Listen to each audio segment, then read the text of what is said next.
యేసుప్రభువారి శ్రేష్టమైన ఘనమైన నామంలో శుభములు తెలియజేస్తా ఉంటున్నాం. 3 సంవత్సరాల సంపూర్ణ బైబిల్ పర్యటనకి ఆహ్వానిస్తా ఉంటున్నాం. యెహోషువ గ్రంథము 9వ అధ్యాయం.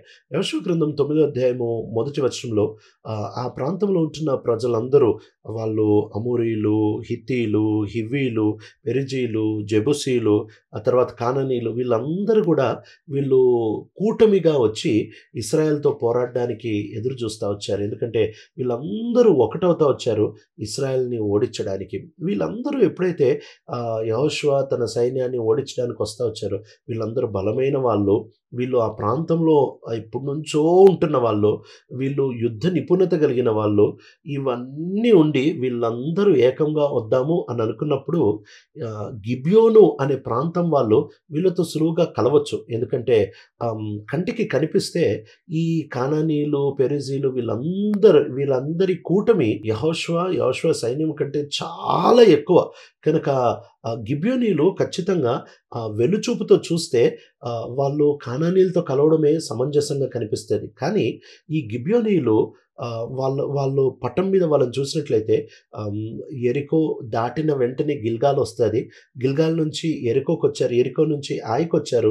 ఇంకా ఆ క్రమాన వాళ్ళు వెళ్ళేటప్పుడు వాళ్ళకి తర్వాత వచ్చే ఊరే గిబియోను. కనుక గిబియోనీయులకి అర్థమైపోయింది.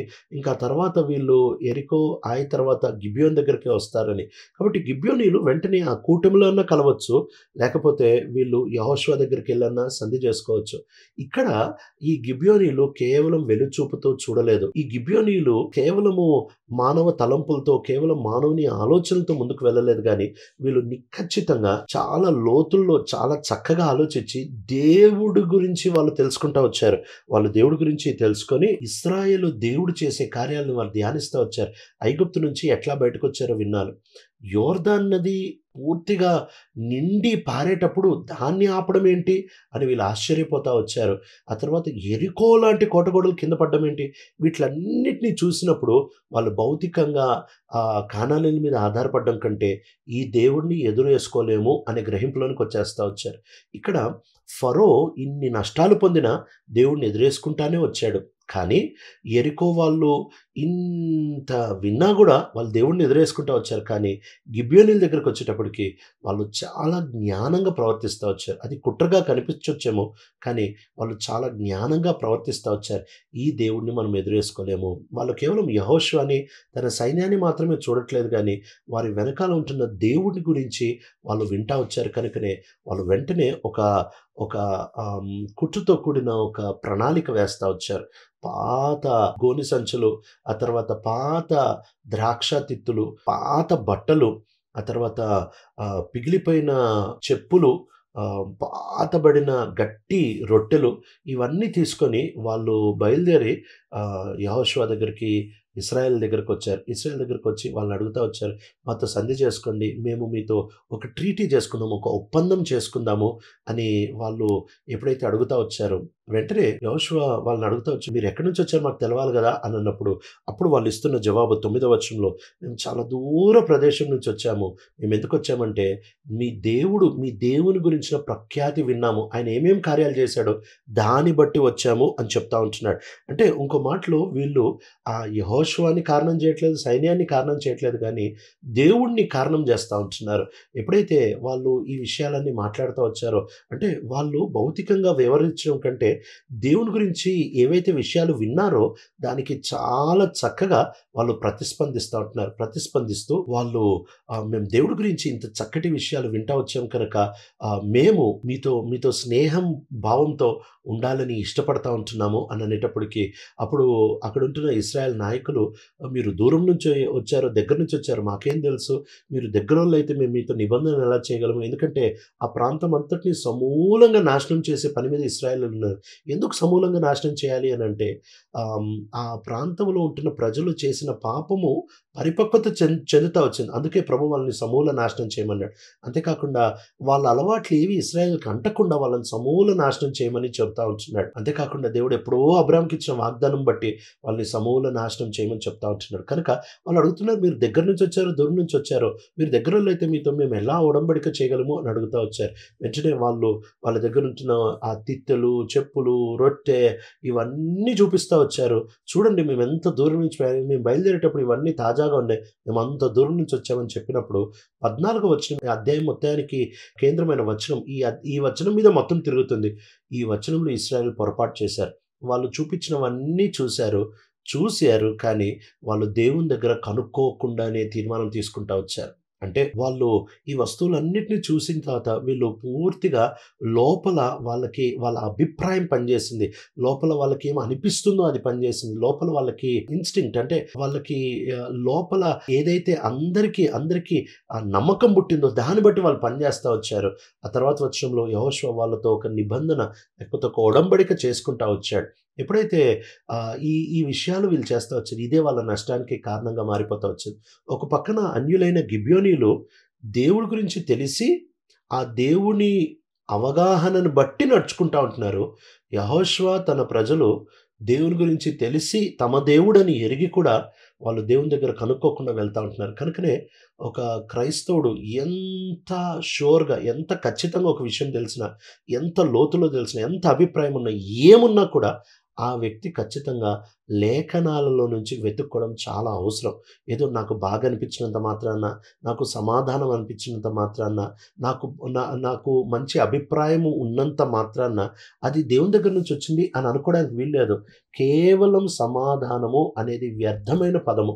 ఆ సమాధానానికి వాక్యపు ఆధారం అంటే వాక్యము వెళ్తున్న దిశలో వెళ్తే ఆ సమాధానానికి ఆధారం ఉంటది తప్ప నాకేదో ఒక అనుభూతి, ఒక అనిపించింది అనేది ఎప్పుడు వాస్తవం కాదు. ఎందుకంటే బైబిల్ గ్రంథంలో ఎంతోమంది దేవుని చిత్తంలో ఉంటున్నప్పుడు వాళ్ళకి బాగా అనిపించలేదు.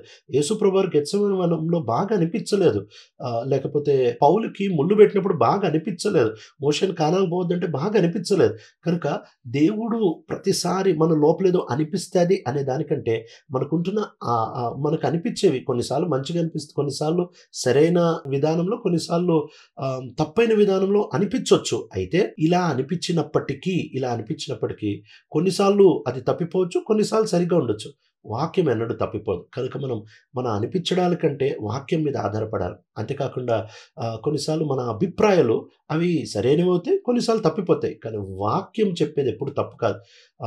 మన లోపల ఉంటున్న సమాధానం కొన్నిసార్లు కరెక్ట్‌గానే ఉంటాయి, కొన్నిసార్లు తప్పు. అయితే దేవుని ఆజ్ఞలు మాత్రం ఎప్పుడూ తప్పిపోవు. కనుక ఖచ్చితంగా 100% షూర్‌గా ఉండాలి అనంటే మనం దేవుని యొక్క వాక్యం మీద ఆనుకొని తీర్మానం తీసుకొని ఎంత అనిపించిన తర్వాత కూడా దేవుని దగ్గర నుంచి మళ్ళీ ఇంకోసారి లేఖనాలు వెళ్తున్న దిశలో ఉన్నామా లేదా? నేను చేసేదాన్ని బట్టి దేవునికి మహిమొస్తదా? నేను చేసేదాన్ని బట్టి ఆయన రాజ్యం కట్టబడతదా? నేను చేసేదాన్ని బట్టి ఆయన చిత్తం జరుగుతదా? ఈ 3 ప్రశ్నలు మనము అడుక్కోవాల్సిన వారమే ఉంటున్నాం. ఒకవేళ గనక మన జీవితాల్లో ఈ 3 ప్రశ్నలకి మనకి సమాధానాలు నకారాత్మకంగా లేక విరోధమైన సమాధానాలొచ్చి లోపలేదో నాకు సమాధానం అనిపిస్తుంది, లోపలేదో నాకు బాగా అనిపిస్తుంది, ఒక ఫీలింగ్ ఉంటే ఆ ఫీలింగ్‌ని తీసి మనము పారేయడం చాలా ప్రాముఖ్యమైనది. ఈనాటి దినముల్లో యెహోషువ చేసిన తప్పు విస్తారంగా క్రైస్తవత్వంలో చుట్టుకుంటా వచ్చింది. నాకేం అనిపిస్తుంది అనే దాన్ని వాక్యం యొక్క నడిపింపు కంటే ఎక్కువ ప్రాధాన్యత ఇస్తున్నాం కాబట్టే మనము బహుశా క్షేమం పొందుతున్నామేమో, అనుకూలంగా ఉందేమో, కానీ దాన్ని బట్టి ఆత్మీయ కార్యాలు ఏమీ జరగట్లేదు. అంతేకాకుండా ఎప్పుడైతే 3 రోజుల తర్వాత ఈ విషయము ఇజ్రాయేలీయులకు తెలిసిందో వాళ్ళు గిబియోనీయుల దగ్గరికెళ్ళి మీరు ఎందుకు ఇట్లా చేశారు అనంటే వాళ్ళు మీ దేవుడి గురించి మేము విన్నాం, మేము మీతో పోరాడలేమని మాకు అర్థమైంది, అందుకే మేము ఇట్లా చేశాము అని అన్నప్పుడు యెహోషువ ఇంకా ప్రజలందరూ యెహోషువ నాయకుల మీద చాలా కోపంగా ఉన్నారు. అయితే మేము యెహోవా పేరిట మాటిచ్చేసాం, ఇంకేమి చేయలేము అని చెప్పి యెహోషువ వాళ్ళ మీద ఒక శాపం పెడతా వచ్చాడు. మీరు నిత్యము నీళ్లు మోసేవారిగా, మీరు నిత్యం కట్టెలు నరికేవారిగా ప్రజలకు కావచ్చు, దేవుని మందిరానికి కావచ్చు. 23వ వచనంలో అంటున్నాడు, నా దేవుని మందిరానికి మీరు కట్టెలు నరుకువారుగా, నీళ్లు చేదువారుగా ఉంటారు అని శాపం పెడతా వచ్చాడు.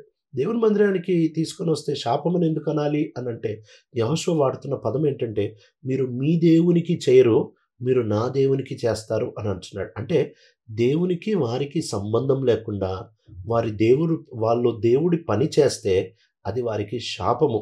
అది కేవలం బానిసత్వం లాంటిది. అయితే దేవునితో సంబంధం పెట్టుకొని దేవుని పని చేస్తే అది పరిచర్యగా మారుతుంది. ఒకే పని దేవునితో సంబంధం లేకుండా దేవుని కోసం చేస్తే అది బరువుగా మారుతుంది. దేవునితో సంబంధం పెట్టుకొని ఆ పని చేస్తే అది ఆశీర్వాదంగా, అది పరిచర్యగా మారుతుంది. అట్లా గిబియోనీయులు ఇంకా ఏటెళ్ల కాలము యెహోషువలతో ఇశ్రాయేలీయులతో వాళ్ళు ఉండిపోతా వచ్చారు. ప్రియ తండ్రి, నమ్మకమైన దేవ, మా జీవితాల్లో దేవా మా గట్ ఫీలింగ్ మా లోపల అనిపించే దానికంటే వాక్యపు నియమాల్ని గనపరచడానికి నేర్పిస్తున్నాము. యేసయ్య నామములో అడుగుతున్నాం తండ్రి, ఆమేన్.